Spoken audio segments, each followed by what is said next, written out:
I'm going to talk to you about one particular aspect of the work that we're doing at the W3C. Of course, we do lots of different things. We review specifications and work that is going on. We develop materials and resources to help people use the international aspects of the World Wide Web or the open web technologies that we develop at the W3C, like HTML and CSS. But there's another thing that I've wanted to do ever since I joined the W3C, and it's just starting to roll now, and I want to talk about that in particular. So let me start by outlining a couple of issues.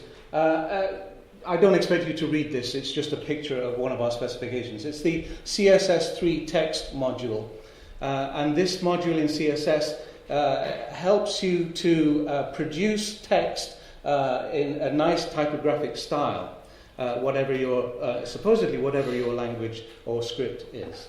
And so one of the things that it talks about is justification. This means, I'm getting a bit of feedback, this means getting lines, nice straight lines on the left and the right hand side of your margin, yeah? Something that we're fairly used to in English, but is a little more complicated when you come to other scripts. So let me give you an example of why and how there are some complications here. This is Arabic, and this text is right aligned because it's going from right to left across the page. It's got a ragged left-hand side. In general, you will hear that the way that you do justification in Arabic is that you don't stretch the spaces in between the words as you would in English, you stretch the words themselves. So let's have a look at that happening here. We'll take just the first two lines to make it simpler. And there you see, if I go backwards and forwards, you can see that the words themselves are stretching. The way that I've done that is by using an extra character called a tat wheel in Unicode, which is really a baseline elongation, and you just stick these extra characters in. Well, that sounds good on the face of it, but actually it's going to cause us some problems. This is actually taken from a newspaper. This is exactly what they did. But there are several issues here. These are the places where the baseline was extended. One, it looks ugly. It doesn't look like Arabic should look at all. Okay, it's really unpleasant. Secondly, there are complex rules about where you do this elongation. You'll see that I didn't, as in English you would stretch all the spaces about the same amount in a simple justification system. But in Arabic, you don't stretch all of the words by the same amount. You stretch certain places. And those places can only be between certain characters and cannot be between other characters. You have to consider the number of extensions that you have per word or per line, and actually they break the rules here. They don't actually do what you would expect. The length of the word is important. You don't usually have extensions within a 2-letter word. You really are looking for 4-letter words before you start doing the extensions. What else? The location in the line, you tend to have more extensions towards the end of the line rather than the beginning of the line.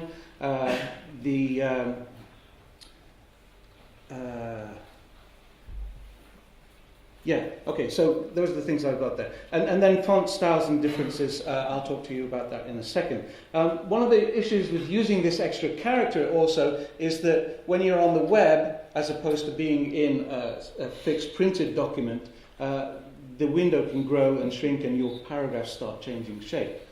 So if you change the font of that text, and it's exactly the same characters in Unicode, then we have it now in a NASC font, and you can see here that word has moved down because it's too long to fit on the line. But it's only too long because we extended the baseline, all right, with those tat wheel characters. So really, you don't want to do it with tat wheels. You need to find another way of doing it. I mentioned that things vary when you introduce different fonts. This is the same text in a Nastaliq font, and the rules for where you put extensions in Nastaliq are different from where you put extensions in NASP. And if you have a Ruqa font, then they don't normally use extensions at all.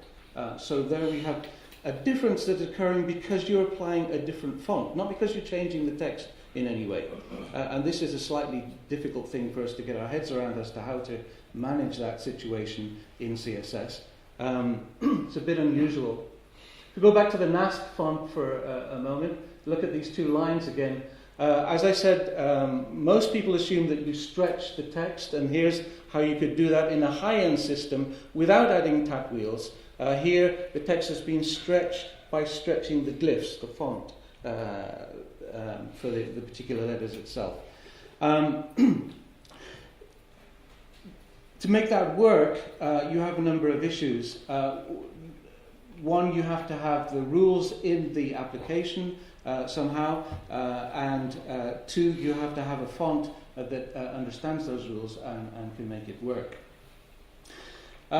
However, another issue you'll come across is that there are other people in the Arabic-speaking world that say, well, actually, that's not the way to do justification. The way to do justification is to stretch the interline spacing, inter-word spacing, just like we do in English, and that would be the result. There's no elongations of baselines here. So here we have an issue that we don't have consensus between the people who are doing this, and therefore we don't know how to do it in CSS. So what we need is a description of the text layout features that are going to capture the needs of the Arabic user. We need to figure out how to adapt those requirements for the open web platform, HTML, CSS, and so on, and get those technologies to implement the requirements. But to do this, we need the experts to provide the information, and we need the experts to develop consensus as to what one should actually do. I mean, do you justify by extending spaces or by stretching the baseline, or a combination of both? What should we do? It's not clear at the moment, and that's a bit of a problem for the text module for Arabic. Another thing that the text module talks about is inter-letter spacing, or tracking, it's sometimes called. You do this for various different reasons, sometimes for aesthetic effects.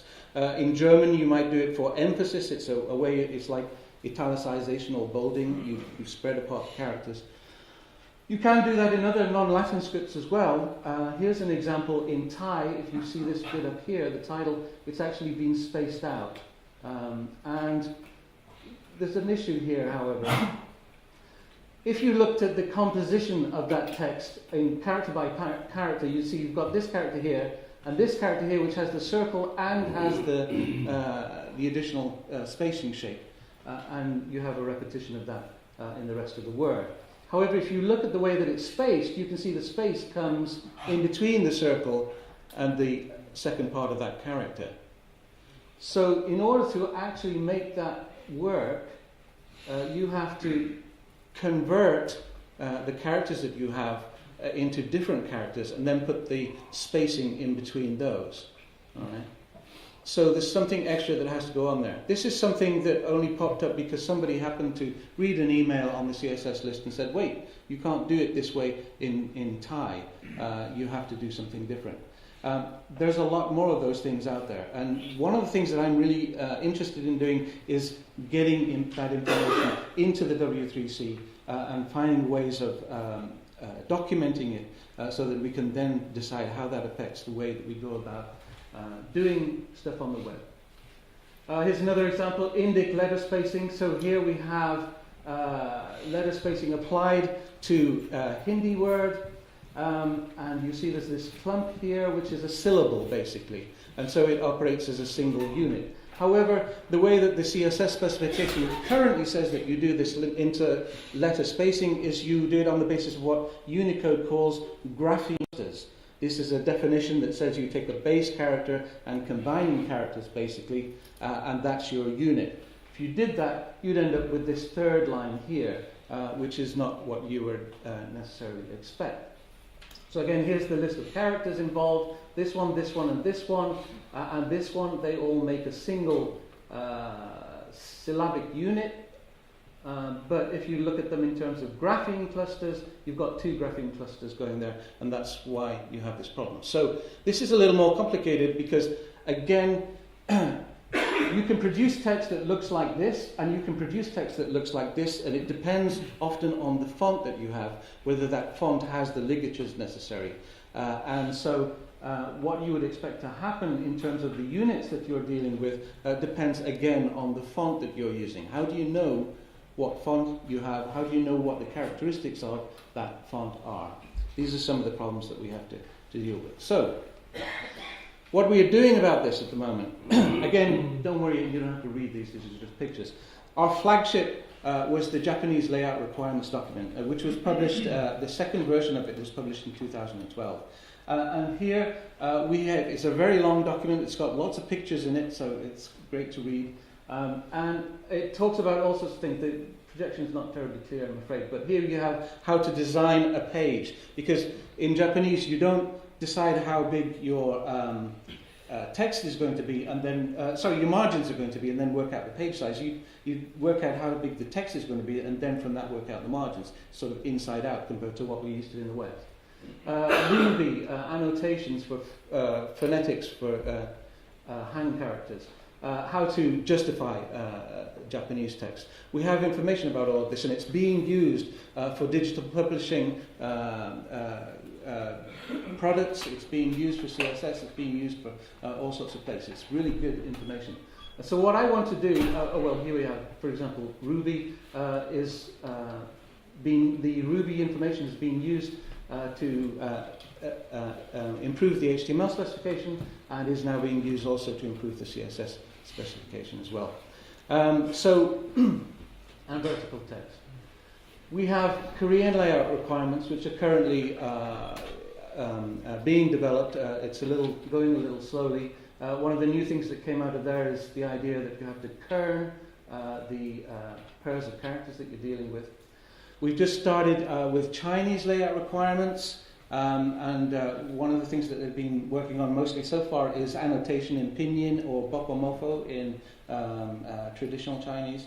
But we've also come across the idea that actually they have musical notations that perhaps we need to consider representing as well in markup at some point. So they're going to document those. They're not necessarily saying this is how you do it in markup or how you do it in CSS. They're just saying this is how the language and the script works. And then the next step is to develop the bridge between that and the current technologies, what's missing, what needs to be developed, and so on. As a result of the work on Chinese, we've started getting a little interest in Uyghur, in Tibetan, and in traditional Mongolian script as well. This is still a twinkle in our eye, but we're hoping that might lead somewhere. The Digital Publishing Interest Group at the W3C, which was started up last year, is also doing a layout requirements. This is a Latin layout and pagination requirements document, and they talk about various aspects of Latin layout and requirements there.